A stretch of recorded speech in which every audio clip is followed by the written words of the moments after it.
It's important to understand what the 5G is doing and what they say it's doing. We're told on the IEEE beamforming document that this technology cooked your eyes like eggs in World War II.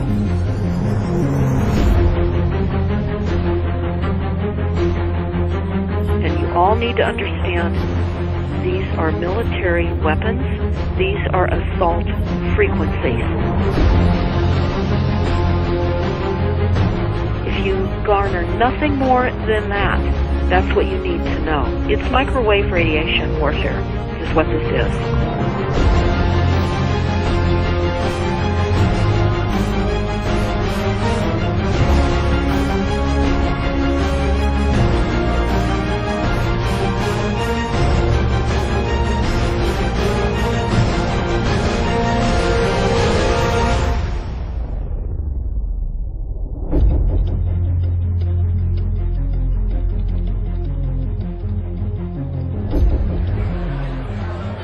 Ladies and gentlemen, please join me in welcoming to the National Press Club Federal Communications Commission Chairman Tom Wheeler. It's an honor to be here at the National Press Club. The first generation wireless, 1G, was voice. The second generation, 2G, allowed both talk and text. The third generation, 3G, the internet, in a limited way. And today's technology, 4G, completed that digital migration. But if anyone tells you that they know the details of what 5G is going to become, run the other way. This video is brought to you by the number 5 and the letter G. And pretty soon, everything else will be too. I have to tell people 5G is a killer. I'm Mark Steele. Anybody who hasn't heard me. I'm a weapons systems head-up display expert. I'm one of the leading experts in the world. I've actually brought cover in relation to this. And the reason I became an expert was because I invented them. What I'm going to say to you today, do not believe a single word I say. Not one. I want you to do your own research. You'll find it's absolutely terrifying.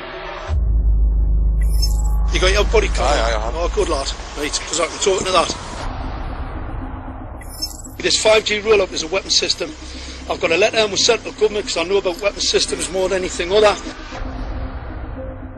In Britain, in a place in the north of England called Gateshead, a scientist there called Mark Steele has been very publicly and actively warning people about the effects of LED streetlights, which he says in Gateshead are emitting now 5G. Right, what's the crack? Hey, lads. I'm just having a word with these Gateshead council workers about replacing these transmitters on these lights that are causing harm and assaulting the community. This is an existential threat to the economy, to the environment and humanity. If these transmitters are everywhere, then everyone's at risk, surely.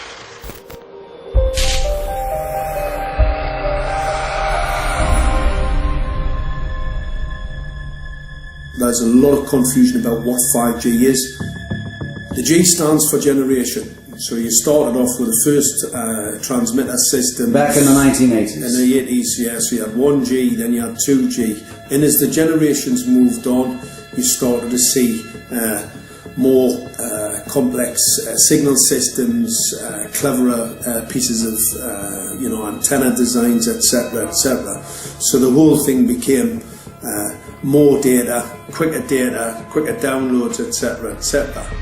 However, 5G is something completely different. Right, let's get a breakdown. Let's tell the people what this really is. This is the 5G transmission device. Blinking heck, that's a hell of a beast, that, isn't it? These are the uninsurable transmitters. Just get a good look at that, guys, because obviously I know there's quite a few experts who want to see more detail about the transmitters and the chipsets. Just have a good look, boys. This is the control management system masquerade. There's an antenna there, you see that? What is this phased array antenna here? What's that? This is for phased array, alright? As you'll see, it's got a driver, it's got some chip there. It's one chip. Look at the chipsets on this. This is your dystopian world. What did Gateshead Council say? I'll tell you what, I think we better send some of these educated fools back to school, or just send them to prison. Whichever's the easiest. I think prison's probably better. Alright, that's 5G, guys. That's 5G hardware. You must consider the whole part played by electricity in nature. Human beings cannot go on developing in the same way in an atmosphere permeated on all sides by electric currents and radiations. It has an influence on the whole development of man. This life of men in the midst of electricity, notably radiant electricity, will presently affect them in such a way that they will no longer be able to understand the news which they receive so rapidly. The effect is to damp down their intelligence. Such effects are already seen today. Even today, you can notice how people understand the things that come to them with far greater difficulty than they did a few decades ago. Rudolf Steiner, 1924. Rudolf Steiner noted that in 1924, since then our atmosphere has become far more permeated with electric waves of widely diverse types. There's no doubt now that electric waves, electromagnetic forces, cause direct biological effects. There's thousands of peer-reviewed papers on this subject. There's no doubt about it. But what are these effects? How are they affecting us? What can we do about it? We're now at a stage where we're putting in what's called 5G, which is a special type of broadcast for high-density information transfers. And it turns out that this is the same frequency bands that are used in crowd dispersal weaponry.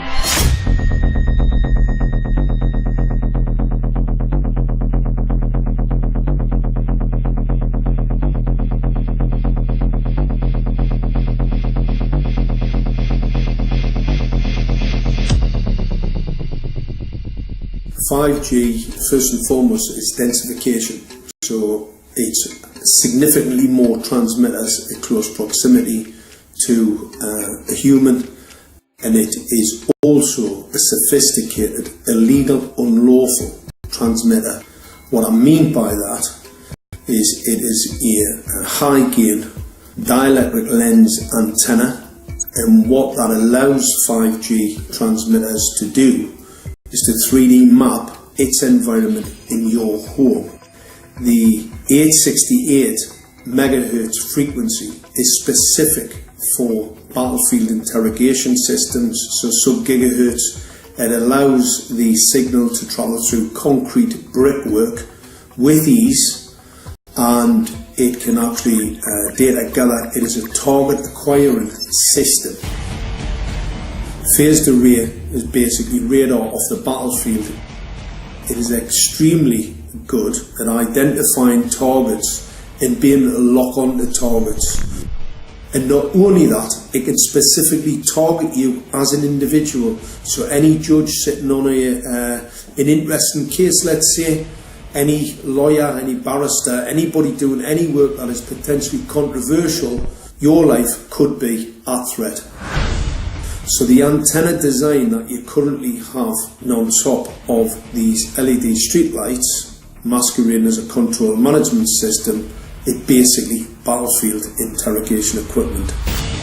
The first phased array unit was actually called Mammoth, used by the Germans during the Second World War to identify Allied aircraft.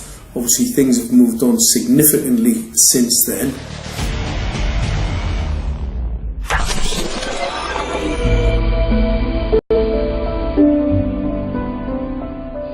Well, I joined the Royal Navy in 1960, and I specialised in microwave warfare.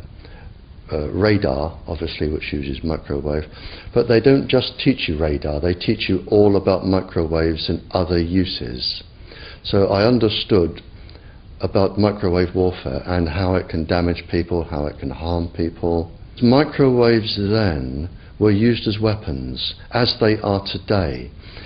It is a perfect stealth weapon, and when governments don't like a group of people, For instance, the ladies who protest at Greenham Common in England about the American missile base they camped, they were microwaved.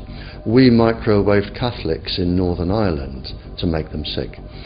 It goes on all over the world, and it's a weapon that you don't know you're being targeted, because the dose is very, very low, which is actually more dangerous than a high dose.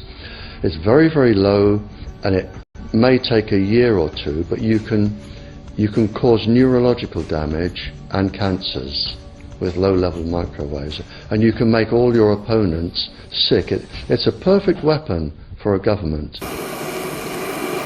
Our impulses are being redirected. We are living in an artificially induced state of consciousness that resembles sleep. Their intention to rule rests with the annihilation of consciousness. We have been lulled into a trance. They have made us indifferent to ourselves, to others. We are focused only on our own gain. Please understand, they are safe as long as they are not discovered. Keep us asleep, keep us selfish, keep us sedated. Almost immediately, I had neighbours knocking on the door, talking about children bleeding from the nose. I had images posted on Facebook. And one neighbour in particular came to my door and mentioned the fact that since the LED street lighting had been installed, she was bleeding from the nose every single night. I thought it was unbelievable. However, I spoke to another neighbour who lived not far from the first lady who mentioned this, and she also confirmed that since the LED street lighting had been installed, she also had started to develop nosebleeds and had never had nosebleeds before in her life. That then put me on a journey to investigate. I measured microwave radiation levels from the transmitters on top of the LED streetlights. The basic 868 megahertz, it was significantly higher than the current Council of Europe 1815 resolution, which is a maximum of 600 millivolts. I've measured up to over 3,000 millivolts. 5 to 6 times higher than the guidelines. Significantly higher than the current Council of Europe 1815 resolution, which states that 200 millivolts should be the maximum. The Bioinitiative report states that it should be significantly less than that. So we've got the Council of Europe, that's, you know, the international criminal courts are stating that, you know, the learned judges have said that 200 millivolts, and I'm measuring in bedrooms in Gateshead minimum 600 and up to 4,000. Does this mean that in 2020, 2021, when 5G is destined to roll out globally, that you're going to get those kind of readings everywhere all the time? Everywhere all the time. Worse than that? Worse than that. Yes, 5G will connect the Internet of everything. If something can be connected, it will be connected in a 5G world. Hundreds of billions of microchips connected in products from pill bottles to plant waterers, requiring massive deployment of small cells. We won't wait for the standards. Now, to make this work, the 5G build-out is going to be very infrastructure intensive. We must reject the notion that the 5G future will be the sole provenance of urban areas. The 5G revolution will touch all corners, and that's damn important. The interconnected world of the future will be the result of decisions we must make today.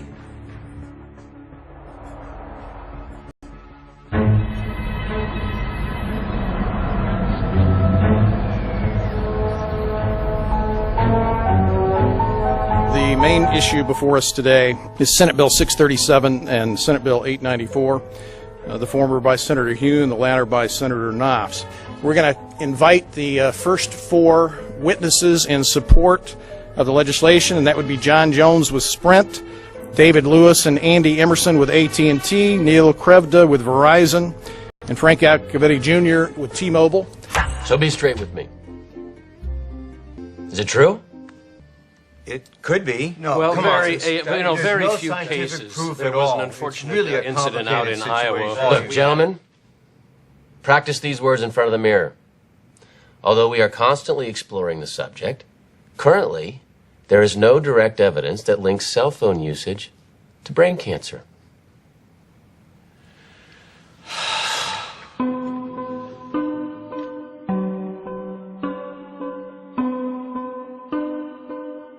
I'm Sharon Goldberg. I'm an internal medicine physician. I've practiced medicine for 21 years, and my background is mostly academic, internal medicine, hospital-based, clinical research, and medical education. I'm a certified Microsoft small business specialist. I've worked on space station designing the cabling system for the airlock module, where I was responsible for EMI, EMC analysis, which is electromagnetic interference, electromagnetic compatibility. I am a professor in the Department of Epidemiology, Biostatistics, and Occupational Health, and I teach there both toxicology and health effects of electromagnetic radiation. My name is Daphne Tachover, and I'm the founder of an organization called We Are the Evidence. We are an organization that represents the many adults and unfortunately many children who have become very sick from wireless technology radiation. There seems to be a couple false Easter eggs being put out there right now. I want to make sure we dispel that right off the gate. The effects of wireless on health scientifically are very, very clear. So it's always pushed back to the definition of an acceptable level of radiation. And that's what this is, by the way. This is about radiation. Wireless radiation has biological effects, period. My name is Dr. Angie Kolbeck.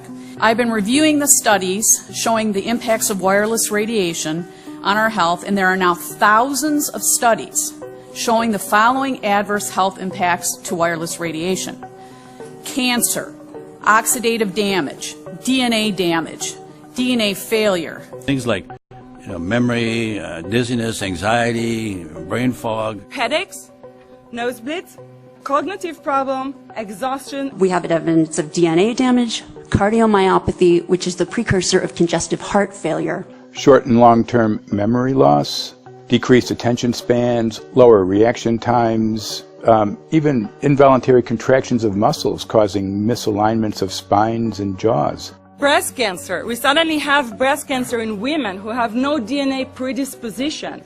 Disrupted immune function and change in stress proteins, reproductive and fertility effects. There are dozens and dozens of studies that show beyond any doubt what this radiation is doing to our sperm.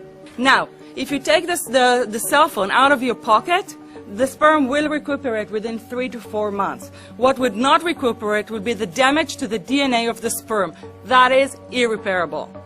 The wife of the ex-governor of Indiana was diagnosed with glioblastoma. Same brain tumor Ted Kennedy had and John McCain had. Did you look at John McCain's scar? This is a cell phone brain tumor. LeBron James, one of our sports people, had a salivary gland tumor. That is another cell phone tumor. You didn't hear about it because immediately after that was discovered, he was paid by Samsung to become their spokesperson. We are seeing increases in brain tumors.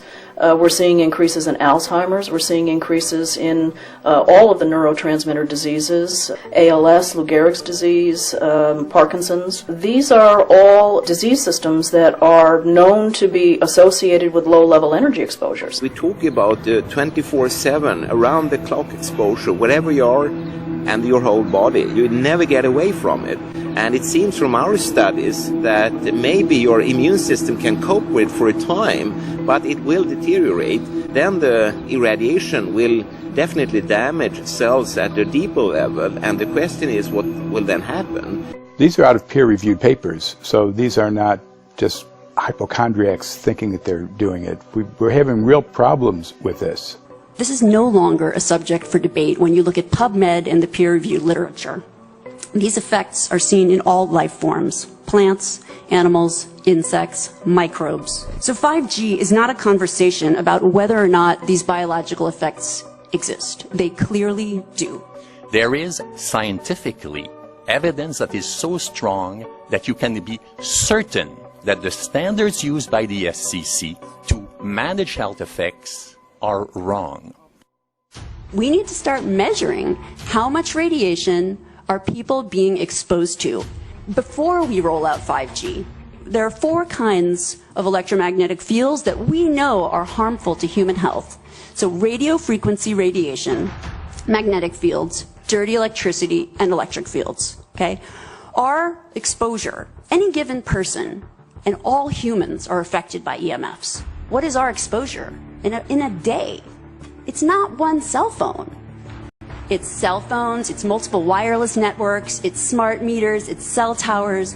It's this sandwich, and it all adds up. The data we're going to look at are all published science, testing results, or public standards. At the bottom end of the radiation scale of what's called power density, or signal strength, is the minimum level at which cell phones will work, which was found to be 0.2 billionths of a microwatt per centimeter squared. Pine needles were found to age prematurely at 0.000027. At short-term exposures of 0.05, children aged 8 to 17 experienced headache, irritation, concentration difficulties, and behavioral problems. 0.1 is the biobiology or building biology guideline for extreme concern. 1.0 produced sperm DNA fragmentation and a decrease in sperm viability in vitro. Also at 1.0, the science shows the following bodily effects can occur: headaches, dizziness, fatigue, insomnia, chest pain, difficulty breathing, and indigestion. 2.5 saw altered calcium metabolism in heart muscle cells. 4.0, changes in the hippocampus affecting brain memory and learning. And at 6.0, DNA damage in cells. So, where are smart meters on this list? Electrical Power Institute in December 2010 measured a single Itron smart meter with pulses up to 7.93 microwatts per centimeter squared. Our own testing indicated approximately 8.0 with 1 meter. These tests are at a close distance, approximately 1 foot away from the meter, but an infant's crib could be just as close on the other side of the wall where the meter or bank of meters are installed. Even though there are all these known health effects at levels far lower, Switzerland, Liechtenstein, and Luxembourg see fit to set the standard at 9.5. And China, Poland, and Russia, 10.0. This is the same level at which behavior has been altered, producing reflexes of avoidance following 30-minute exposures.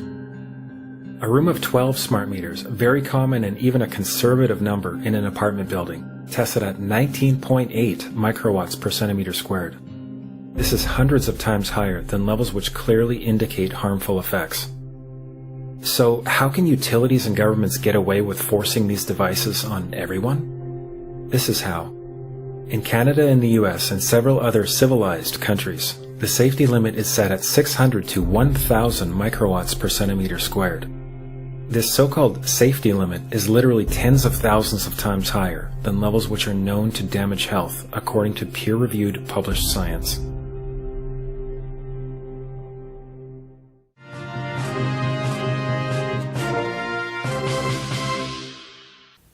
Faster, better, more reliable internet. That's the promise of 5G technology, but there is also the peril. Health hazards associated with radio frequency that is higher also and requires more transmitters and antennas. And the stark, simple fact is the health hazards are unknown and unstudied. And that is a sign of neglect and disregard on the part of the Federal Communications Commission that seems unacceptable. There have been no answers so far. The FCC basically has said everything's fine, but in order to reach a conclusion about the health and safety of this new technology, we need facts. Mr. Chairman, thank you for having this hearing. 5G, as you well know, also uses higher frequency waves that don't travel as far and will rely on a network of hundreds of thousands, potentially millions of small cell sites. And the question then is, are there any health implications, any public safety implications to those additional sites that are likely to be located close to homes, schools, workplaces, and closer to the ground? Correct? Correct, Senator. Yes. So my question for you, particularly Mr. Gillen and Mr. Berry, how much money has the industry committed to supporting additional independent research? I stress independent research. Is that independent research ongoing? Has any been completed? Where can consumers look for it? And we're talking about research on the biological effects of this new technology. Thank you, Senator. I think, thank you for your focus on the issue. Safety is paramount, and as you alluded to, we rely on the expert agencies, we rely on the findings of the FDA and others as to the requirements to keep all of us safe. There are no industry-backed studies, to my knowledge right now. Happy to visit with you as to what opportunities you think there needs to be more studies, and we're always for more science. We also rely on what the scientists tell us. So essentially, the answer to my question, how much money? Zero. I can certainly follow up with you, Senator. To my knowledge, there's no active studies being backed by industry today. Anybody else know of industry commitments to back research, fund it, support it, to ascertain scientifically the health effect? No, I'm not aware of any. So there really is no research ongoing. We're kind of flying blind here, so far as health and safety is concerned. Thank you, Mr. Chairman.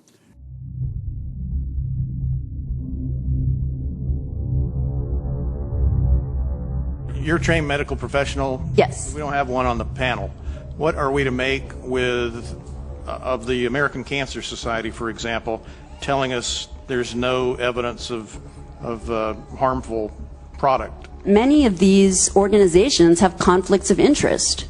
Very briefly, if you can, what do you mean by conflict of interest? One of the first things that you teach residents is that you always have to look at the funding.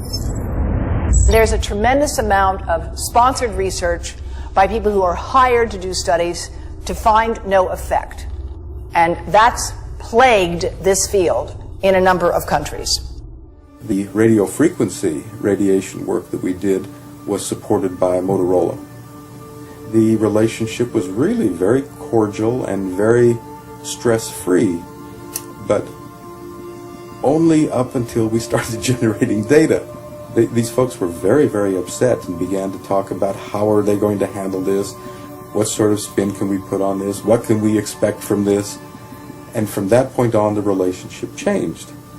What we saw was that Motorola began to exert more and more control over the work, telling us what to do, telling us how to write abstracts, what to say in the abstracts, what to say in the papers, how to do the work. No, don't do this. Yes, do it this way. This was unacceptable. I had completed our study of DNA damage, and I submitted the final report to Motorola. They simply weren't willing to accept my interpretation of my study, my evaluation of my study, my knowledge of science at that point, and tried to urge me not to publish the study. Did you hear about people coming to you as far as having complaints about illness? We were made aware of health complaints following installation of smart meters, and we wanted to verify this using our field work. So I measured the field of about 30 different people while they stood 1 foot in front of the smart meter, and in every single case the human energy field was obliterated as they stood in front of the smart meter. So in our first slides, what we see is normal cells, and the structure of the cells is intact and sound. This is what we would expect from a normal sample. So after 2 minutes of exposure in front of the smart meter at about 1 foot away, we see a totally different story. Sample 1, you can see a lot of degradation in the cells. The cell walls have been broken, and you see changes in the cells which are called mycoplasma. It shows a mutation to the cell. In the second sample, we see a different type of degradation to the cell membranes. You can see a corrugation here. This is called bottle cap formation, and it's known that this occurs due to oxidation or exposure to free radicals. So this third subject, when we did her sample, she had to be pulled away from the meter after 45 seconds because she complained about an increasingly severe headache. And here you see a phenomenon called rouleau, where the red blood cells are stacking up, which makes it very difficult for the blood to deliver oxygen to the tissues as they would be their normal function. Every single one of these is a degradation. Every single one of these shows a trauma to the blood cells, and that came from something, and the only variable was the smart meter.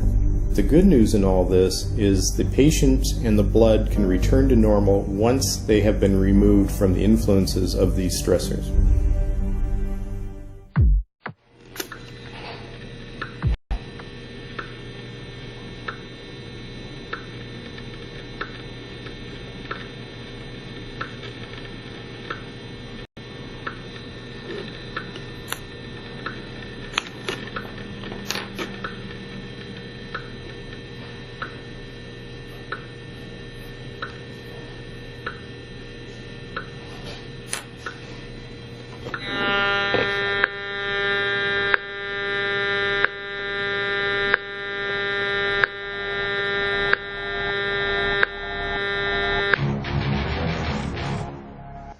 Some of the effects that we can look at, well, one thing is just our regular Wi-Fi, 2.4 gigahertz.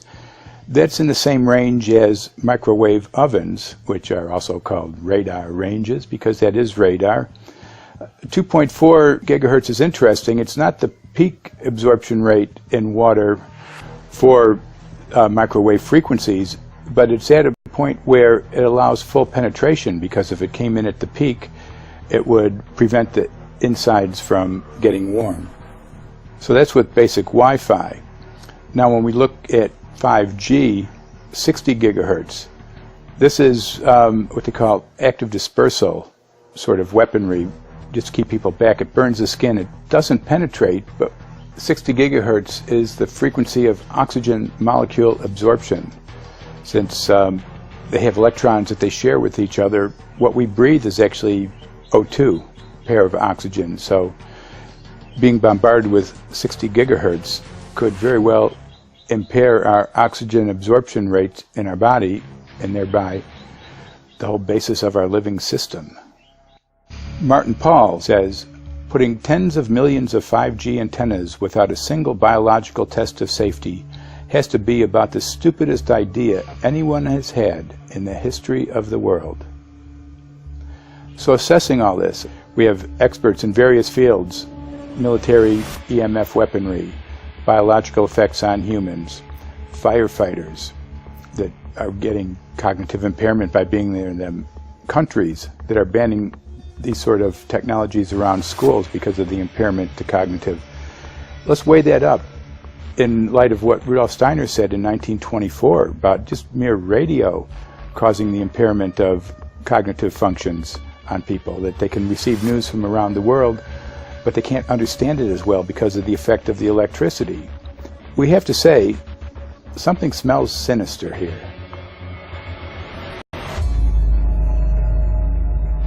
With the 5th generation, it's actually a whole new ballgame. It's not using the same technology. They're switching to military-grade millimeter wave technology. And when you look at this technology, I mean, if you go and look at DARPA reports, come and look at some of the patents that the United States military has put out on what they can do with psychological weapons, all sorts of things, crowd control, active denial, anything you can think of, this is what they can do with 5G. So any type of military application you can think of which has an electromagnetic base, they can do with 5G. And they're putting this out blanket across the population. Ladies and gentlemen, the President of the United States. Good evening, my fellow Americans. In the councils of government, we must guard against the acquisition of unwarranted influence, whether sought or unsought, by the military-industrial complex. The potential for the disastrous rise of misplaced power exists and will persist. We must never let the weight of this combination endanger our liberties or democratic processes.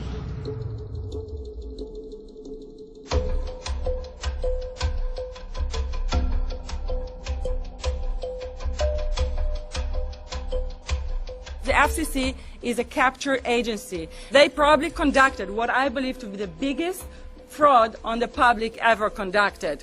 The FCC has been described by Harvard University's Center for Ethics writer Norman Alster as the most captured agency in D.C., acting more as an industry cheerleader than a regulator. This is especially true today with 5G, where there are serious safety concerns and potentially misleading information coming from the FCC. For example, the previous chairman of the FCC is Tom Wheeler. He was the head of the Wireless Lobby Association for 14 years. Now remember, Obama told us there would be no lobbyists in his administration, so he took the biggest lobby and put him as a head of the FCC. And that's damn important.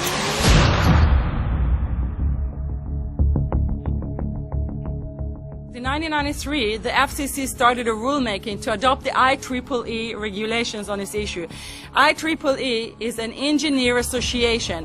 Why is it that we adopt regulation of engineers who maybe know how to measure this radiation when it's passing a wall, but not when it's passing a body? All our health agencies objected it, saying that it makes no sense to adopt engineer association, that they had not even one biomedical person on their team. They are effectively indemnified against adverse health impact lawsuits when the acceptable limits are higher than the limits actually shown to show harmful health effects. The FCC guidelines were developed for short-term exposures, 6 minutes, 30 minutes, depending on it's a phone or an outdoor exposure. And they have absolutely no connection to the biological effects that have been very clearly summarized in the Bio Initiative. So as you can see, there's a number of individuals in this room today that have serious concerns about this as regards to their health. If one of your companies decides to put one of these small cells up at a pole that's within, say, 50 feet of one of their houses, what recourse do they have to say, is there a way to move it somewhere else? There's language in the bill so that the authority can require the applicant to come forth with certification of compliance with the FCC's rules related to radio frequency emission. Remember that denial of request or denial of permit request that you can put in? It's going to point back to the acceptable levels as determined by the FCC, not the EPA or not the CDC, the ones who usually take care of health concerns, but by the FCC, which is staffed by former members of the telecommunication industry. That's the fox guarding the hen house. It's a fact that most insurance companies will not indemnify against EMF effects. Telecom companies around the world are warning their investors of potential major costs due to real or alleged risks of EMF pollution from their products. Interestingly enough, they're warning their investors, but they're not telling their customers. They're basically keeping it quiet because that's where their money comes from. So we're using technology that could be very potentially harmful to us, and the investors know it. But their only worry is that they might lose money, not that our health might be affected. First of all, I think what you should really think about is why is it that they're not insured. It's not that they chose to be self-insured. They actually rejected by the insurance company from being insured because they understand the risk. And so the insurance companies, the big insurance companies, will not insure the telecommunications? So there's insurance companies, and then there's what's called secondary insurance companies. Secondary insurance companies are the insurance companies that insure the insurance companies. So in an event, an insurance company, let's say I insure Verizon, and it may not be able to meet the claims, then the secondary insurance company is kicking in. Like Lloyd's of London. Sorry? Like yes, Lloyd's of exactly. London. So two leading ones would be Lloyd's of London and Swiss Re. Both told the insurance company not to insure the wireless industry, and this is why they're not insured. And that should give you a hint. Now, this is exactly why they have to prevent a health lawsuit. And how did they prevent lawsuit? That goes back to Section 704.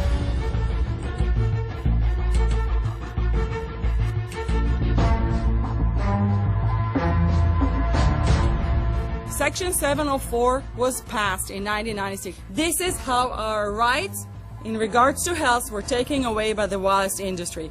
What this legislation did, it gave the power to regulate the health effects of wireless technology to the FCC. FCC is a spectrum auctioning agency. It's not a health agency. They don't even have one biomedical person on their team. And then the other thing that Section 704 did, it actually took the power from the states to regulate location of cell towers based on health. And what does it mean? It means that if they want to put a cell tower in front of your home, you cannot go to your city council and say, hey, stop, I don't want it. I just heard in a lecture that there are 10,000 studies proving that it's harmful. I don't want it. My child is sick. They will tell you, stop. You're not allowed to mention this in the city council because Section 704 says that if you will, and if the application will be rejected, the city will be sued, can be sued by the wireless industry.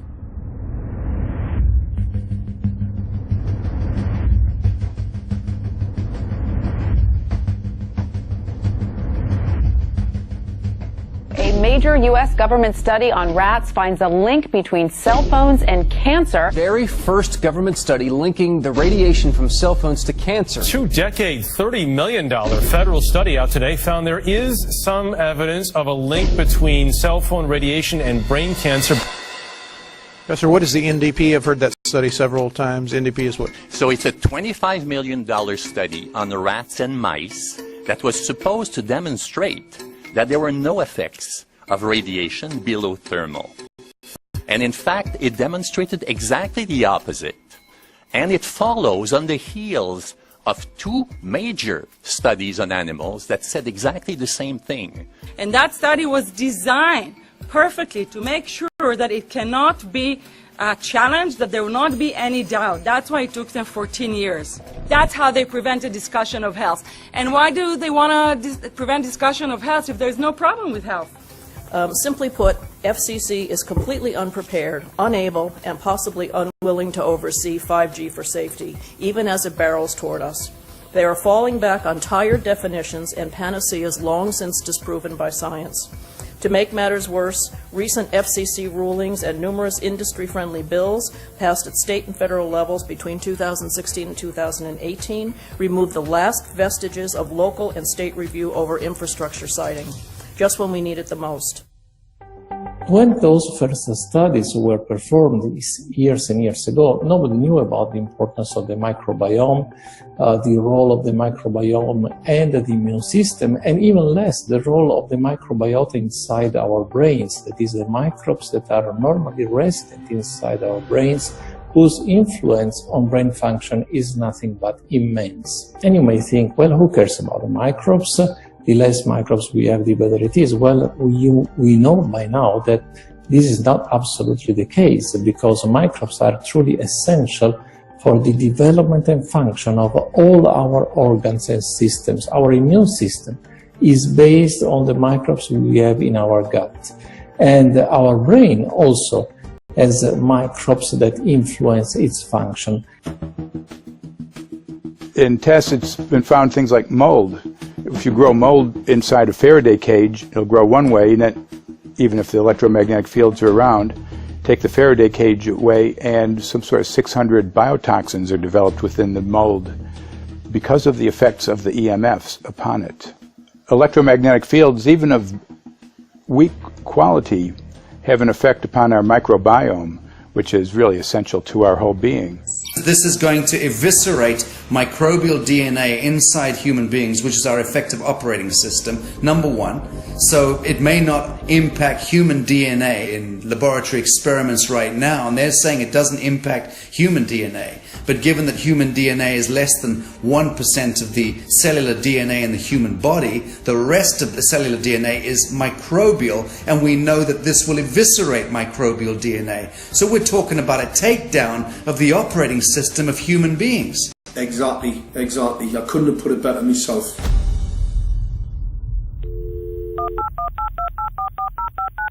John Brandt. Good morning, Mr. Brandt. Wow, this is Amanda from Virginia. Hi, how are you? Hi, I've been trying to get a hold of you for months now. You guys are covering up chemtrails. No, we are not covering it. We have no reason to cover up chemtrails. Of course, you have every reason to cover it up.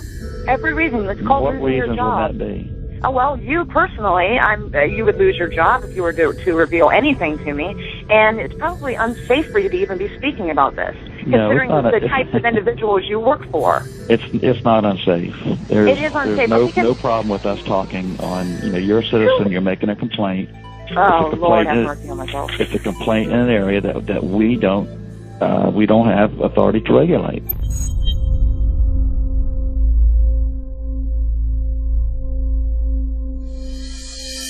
So the connection between chemtrails and 5G. It's all interconnected. The metallized particulates that would allow the 5G phased array, so basically the radar that would allow it to be able to identify you, so it can watch you, it can identify you in your own home 24 hours a day, 7 days a week. For the last X amount of years, we've been through chemtrailing, and that is now the cat is out of the box. We've had these nanoparticulates raining down on humanity for years now, impregnating our bodies, by best account staying inside our bodies. Those nanoparticulates, what you're saying, are building up a kind of a phosphorescence glow capability so that we can be flagged up in our homes, behind concrete and steel, inside bunkers, in the basement, doesn't matter where you are. The 5G will be able to now triangulate, map and read you, because you as a living being are impregnated with these nanoparticulates, which are acting as a kind of transmission and reception technology. It's exactly, absolutely exactly. You have to consider that DNA also works as a fractal antenna, which is able to send and receive and also to process signals under the form of radio frequencies. Well, then there is no doubt that artificial radio frequencies, such as those of cell towers, and in particular these new types of towers that have a much higher density of signals, they may somehow interfere with the ability of DNA to retain and transmit biological signals. So this is one level of danger that very few biologists are aware of. How much effort was put forward to address this, what most of these people are, or many of these people are here for, which are the health concerns? Was there any dialogue back and forth? Was there any working? Was there many studies evaluated to look at regarding this area? Maybe not every person that has concerns on the legislation was brought to the table. Okay, so from your perspective, you feel that there was a legitimate amount of time to evaluate the data that the opposition would have on this? Absolutely, and I wouldn't put forth something that I didn't believe in. And I'll tell you, as I mentioned earlier, and it's been commented several times amongst the panel here, this is truly an economic development issue. Our 3-year-old, again at home, is outraged when we pull out the driveway and he's not able to access Wi-Fi.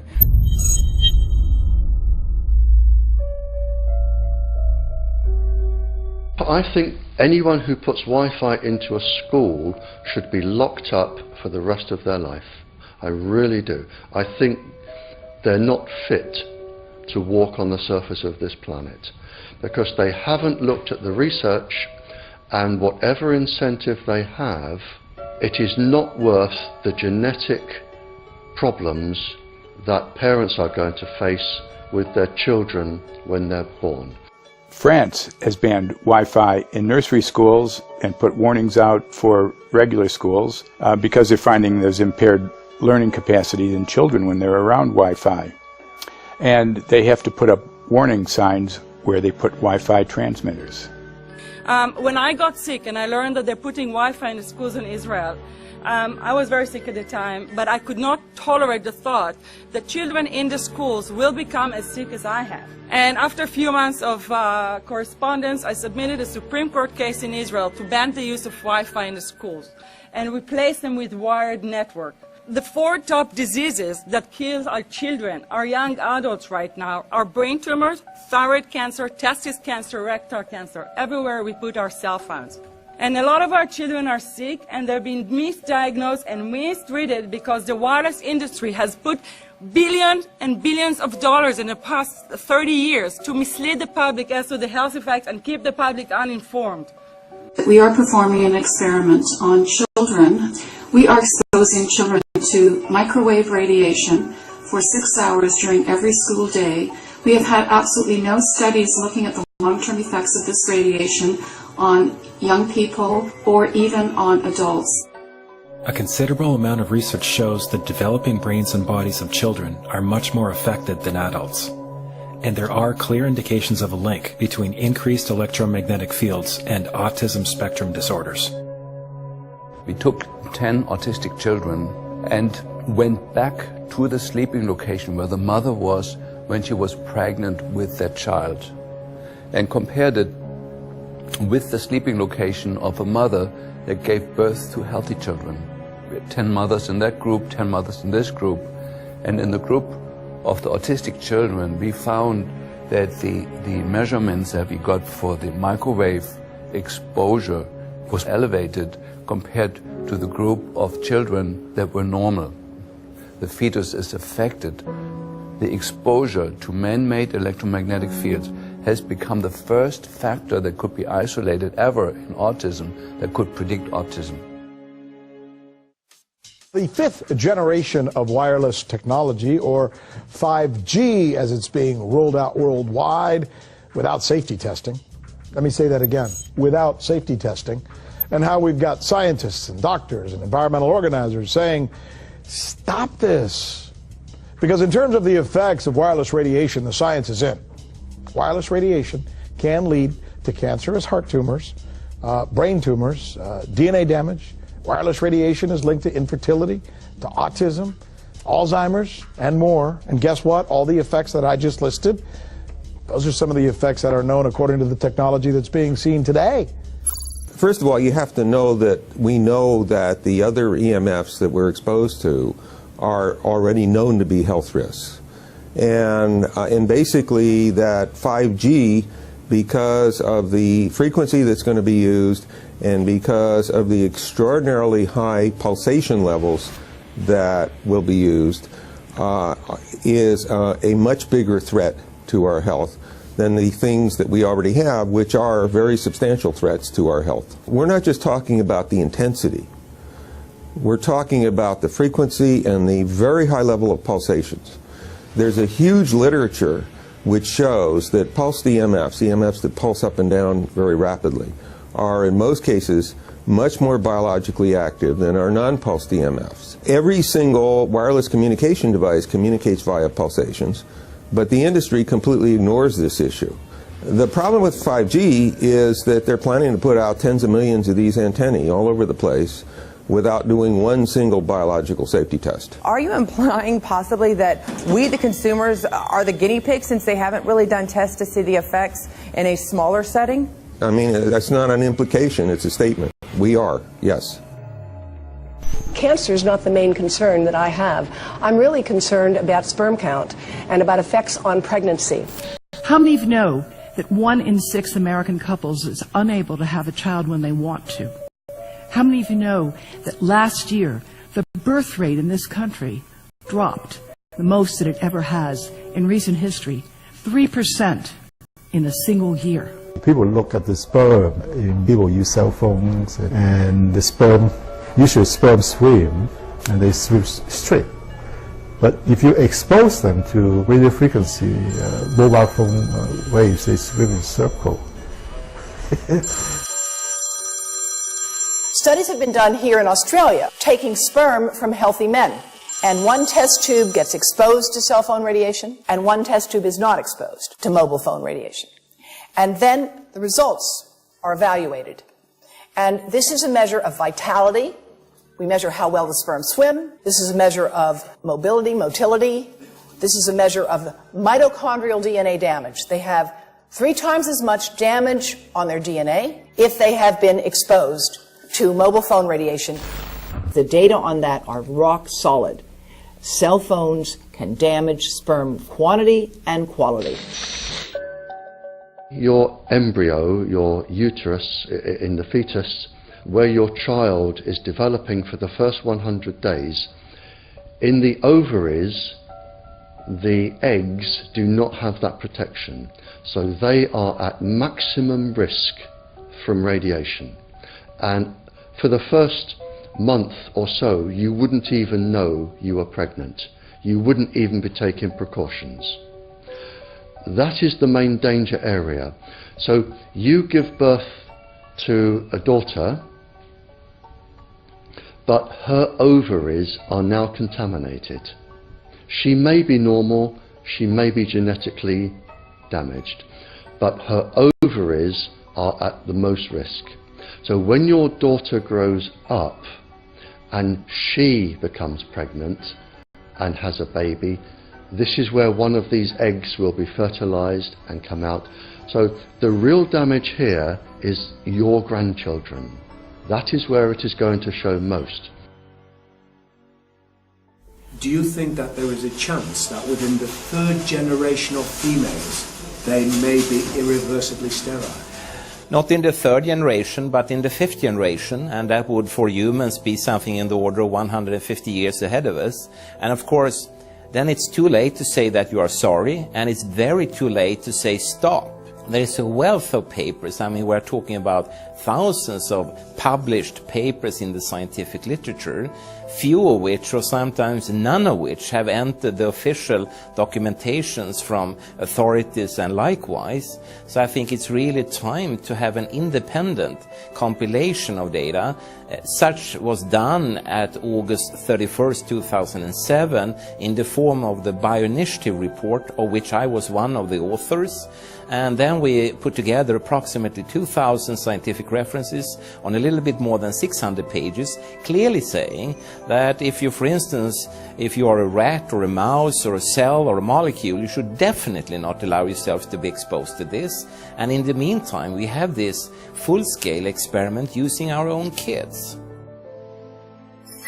One interesting case, John Patterson, he was a telecommunications engineer in Sydney, Australia. Very brilliant man. For 20 years, John tested Telstra digital systems. Over the time, he realised the dangers of electromagnetic radiation. It disrupts the bioelectric system of your body, which is really your brain, your nervous system, how your muscles talk. And he tried warning of these effects through different agencies, through his company. Got all the test gear out and measured it and drew up a report, and I was immediately removed from service. Finally, in 2007, he took matters into his own hand. He commandeered a used British Army tank and went and destroyed 6 cell phone towers in Sydney, Australia, because he wanted to stop this. He was trying to make a point. The message was that how dangerous it was. You know, these people were elected by us to manage our infrastructure in a responsible manner. That is the sole purpose of government if it's going to exist at all. And if it doesn't do that, then it has no right. It is invalid. So we need to pull this infrastructure down. We really do. But in order to do that, I mean, we can't just be some violent domestic terrorist. You've got to bring this awareness to the people that these towers are doing them damage. You don't need bandwidth that fast. And they're not doing it so you can download movies quickly. They're doing it so they can track every single thing you do and bring in this social crediting system to control even everything you think. There's a story about a lady called Claire Edwards. She was a United Nations staff member, and she was warning of the potentially catastrophic dangers of 5G technology. I took the issue to the UN Secretary General, Antonio Guterres. He is a physicist and electrical engineer, and lectured on telecommunication signals early in his career, yet asserted to me that he knew nothing about the dangers of 5G. Current public exposure levels are at least 1 quintillion, that's 18 zeros, 1 quintillion times above natural background radiation, according to Professor Olle Johansson of the Karolinska Institute in Sweden. The highly dangerous biological effects of EMFs have been documented by thousands of studies since 1932, indicating that we may be facing a global health catastrophe orders of magnitude worse than those caused by tobacco and cigarettes. 5G is designed to deliver concentrated and focused electromagnetic radiation in excess of 100 times current levels, in the same way as do directed energy weapons. There is currently an international appeal signed by 237 EMF scientists from 41 nations, urging the UN and particularly the WHO to exert strong leadership in fostering the development of more protective EMF guidelines, encouraging precautionary measures and educating the public about the considerable health risks, particularly the risks to children and fetal development. Sorry, because we are talking with someone that is a little bit ignorant on these things. We're talking to the Wi-Fi systems. I become worried because I put those devices in my house.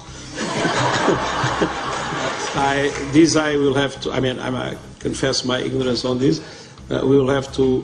But I'm going to raise this with WHO, which I think is the organization that might be able to deal with it properly. Because I must confess, I was not aware of that danger.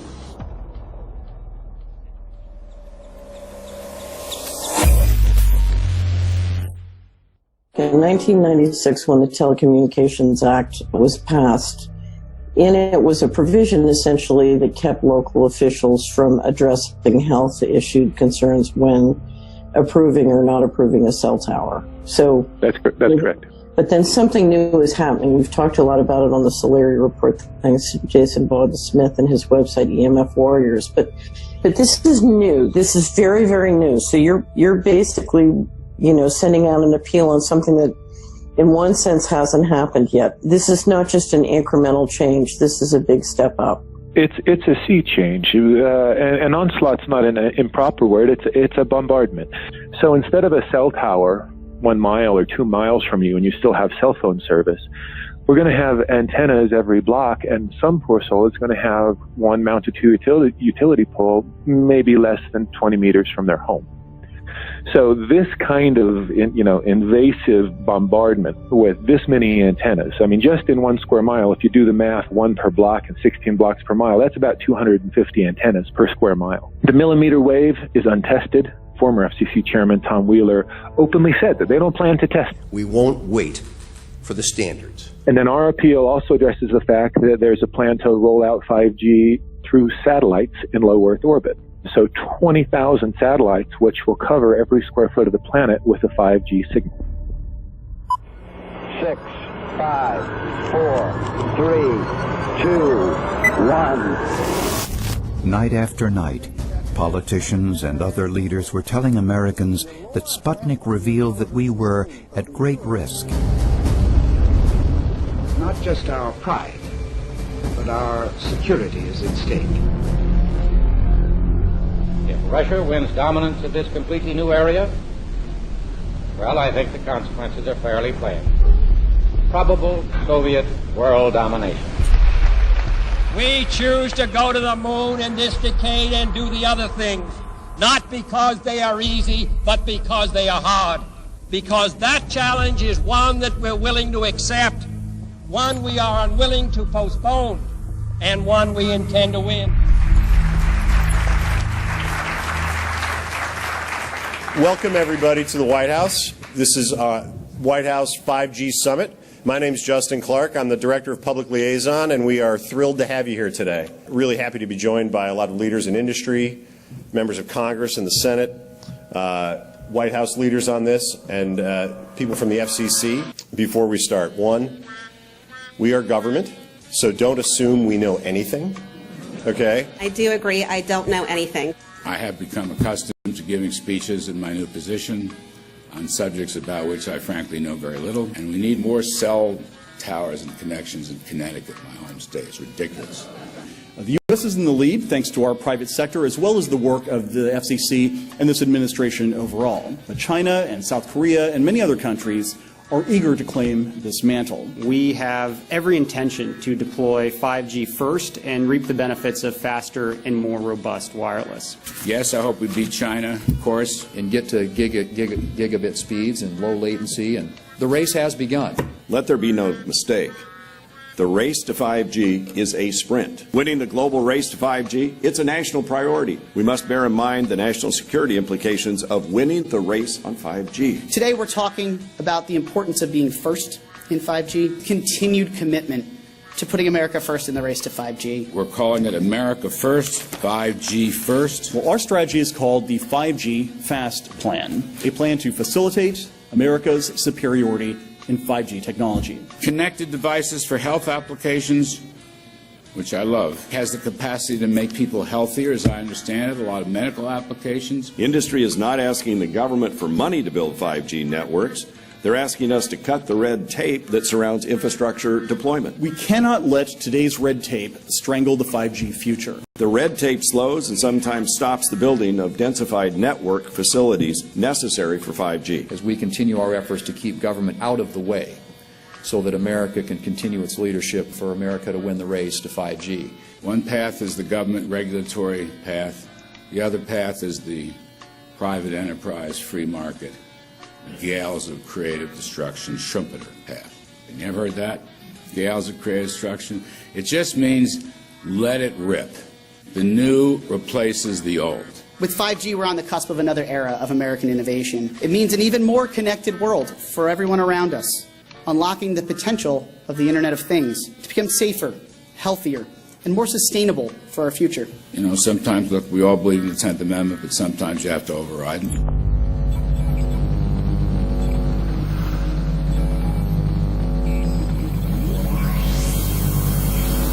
By the way, the 1996 bill permits that kind of override. We're not here to be completely heavy-handed, but sometimes you got to do what you got to do. And some of these states or cities that don't want to cooperate want to shake us down. We can't allow obstacles and barriers to stop this movement. That's all.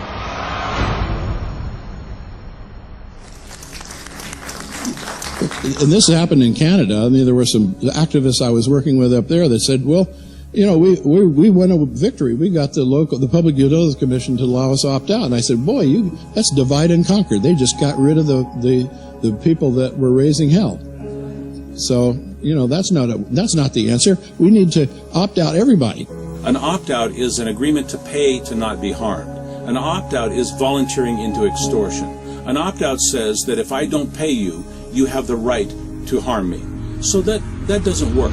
This is a mandate. This is being pushed down your throat by a company that is not responsive, by a government that is not responsible, and it's being done in a collusion that's designed to undermine the individual rights of individual people in communities across the country and around the world. The Minister for the Environment has a duty. His duty is primarily to ensure that there is cleaner, better, healthier environment for people in this country. It's a simple duty. He also has a responsibility in regard to science and innovation to make sure that that happens. What seems to be happening here, in fact one could say undoubtedly happening here, is he's using science and innovation to ensure that our right to life is threatened. There have been no public debates. There is no public discourse. There are no public disclosures as to why, when, how, what is going on in regard to 5G. That by itself is a breach of ministerial responsibility, and one which we really should look at in terms of a private prosecution against the ministers who have failed to protect our right to life. Okay, smart technology, smart meters, smart cars, not that smart, huh? What does smart mean? Anything that has smart attached to it, secret militarised armaments in residential technology. That's where smart came from. And smart, every bit of technology that you see today has all been developed for either some type of battlefield, some type of intelligence gathering system, and obviously these developments have to be commercialised, and people have actually took them into their homes. The definition of a smart grid is a wireless system that will fundamentally turn every single appliance in your home into the equivalent of a transmitting cell phone. That's every computer, every television, every furnace, every air conditioner, every coffee machine, every printer, every single appliance that you have in your house will eventually, in a smart grid, have an antenna that's embedded into it that will transmit your usage data to a smart meter on the outside of your home that will then transmit your usage data to another tower receiving a usage signal that will then go to the utility company for supposedly billing purposes. Not all signals will just be about your individual use. There will be aggregate meters that will bounce signal from house to house to house within a neighborhood that will then accumulate all of the usage data that will transmit that to the utility company. Now, what that will do is that the end metering system that is transmitting all of that data will be firing an RF signal at many, many times a second, which will increase the average homeowner's radio frequency radiation exposure exponentially. This picture shows some aphids on the leaf of an orange tree shortly after radar equipment was installed at a nearby airport a number of years ago. I noticed that every few seconds all the aphids would tense up in unison and do sort of a little dance, as you see in the picture. Upon further investigation, I found that the interval of time between the activity of each dance coincided exactly with the rotation of the radar rotor device at the airport, which was a distance of approximately 14 miles. The antenna arrays create this steerable beam, which helps concentrate the energy. The beams get pointed at the user. What's a MIMO tank? Massive in, massive out. British government have got a plan to roll 400,000 out. This is so that you've got 5G in every nook and cranny, every part of the countryside, so that you can have autonomous tractors, believe it or not. However, those transmitters, these are radar. It is phased array radar. Though that radar signal sweeping the countryside will kill every pollinator, every biological structure, it will sterilise livestock, it will kill the ground, so consequently land won't have a value, obviously farmers will die, the community will be under attack. The community will be under attack. If we can't produce food, if we kill all the pollinators, we're in serious trouble. The takeaway is that 5G, the $1 trillion rollout of 5G by our friendly local government, is definitely a weapons system masquerading as a modern efficiency technology. It most certainly is, and what I put it down to, it's economic terrorism. There is no value, nil, in killing off your population, in destroying your ability to grow food, to kill all your pollinators. They may have a nice financial number on a piece of paper, but in reality, dementia, diabetes, all the things that are currently crippling the NHS, a burden on the country, illness, mental health issues, the focus of that cause can be identified and has been identified in the science. The science is proven. The epidemiological data that we're seeing on the street is now substantiating that science. The DNA inside you, the mitochondrial DNA, you can trace unchanged to your mother, her mother, her mother, right the way back to the beginning of the human race in Africa, the Stone Age. It is unchanged, the mitochondria, and that is being unchanged in your children, which means if you damage it, your child could be genetically damaged, then her child, and her child, and her child, forever. You are condemning the future generations of every single child. There is, however, a light at the end of the tunnel, or there is some ray of hope. Thanks to the principles of biological quantum entanglement that we have learned how to exploit in the field of biology and medicine, now we can transfer the information from the microbial DNA to the human DNA. And in so doing, we can train, so to speak, the microbes to withstand whatever extreme condition they are exposed to, including this new technology. And then we can train them to transfer this resilience of theirs to our DNA. So let's say that there are good reasons to be worried about the introduction of these new technologies, but fortunately, since the knowledge in the field of quantum biology, in the field of microbiome medicine is advancing as fast as potentially harmful technology, then we can exploit this knowledge to protect ourselves from any real potential or perceived danger from these new technologies. I've met with molecular and cellular biologists, with blood microscopists, with weapons development experts, frontline activists and researchers, and all the stories I'm hearing from these experts and pundits leads to the same thing. 5G is almost certainly the end game. It is an extinction event brought into our homes, into our classrooms, onto the high street, into the very cells and DNA in our human bodies. It is such a perilous threat that it is almost impossible to imagine, let alone describe. When the 5G signature goes live, it will tap into a multitude of satellites which are in geosat orbit around the surface of the Earth. Millions of surface antennas will pick up that signaling and will then scatter the signaling into hundreds and hundreds of millions of different micro antenna systems set up on street lamps and even in your home, which you're not aware of incidentally. The LED light bulbs in your home invariably contain the micro or nanotech lens flare capacitors which will receive the 5G signaling, and it will proliferate the 5G signaling everywhere by exploding the signal into billions of photons which will target everything all at the same time. This is stealth technology. This is invisible science. But what it means in simple terms is that you will be flagged up, visible, trackable inside your own home. Anywhere you move on the surface of the Earth, they will have a lock and load tracking capability over you. You will be visible to invisible masters, each one of us, all the time.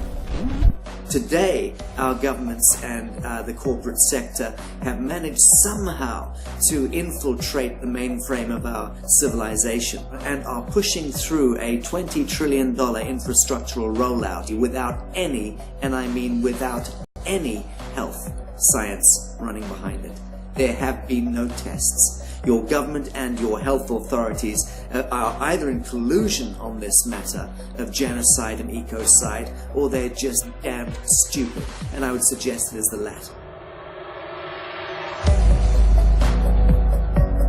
Shame on the technologists and the electricians who are furthering this technology in our homes, in our offices, in our streets. Shame on the legislators and the parliamentarians and the troglodytes and bureaucrats that proliferate our society today. Shame on that echelon for putting their signatures to contracts which allow the fast tracking of this technology into our homes and onto our high streets. Shame on the parliamentarians and international leadership whose wetting signatures and seals of office are sanctioning and permissioning the rollout of something which is arguably the greatest threat to humankind. Shame on each one of us who now fail to get up out of our homes, walk out of our front doors and challenge every so-called authority who dares to violate our bodies, our homes and our future generations.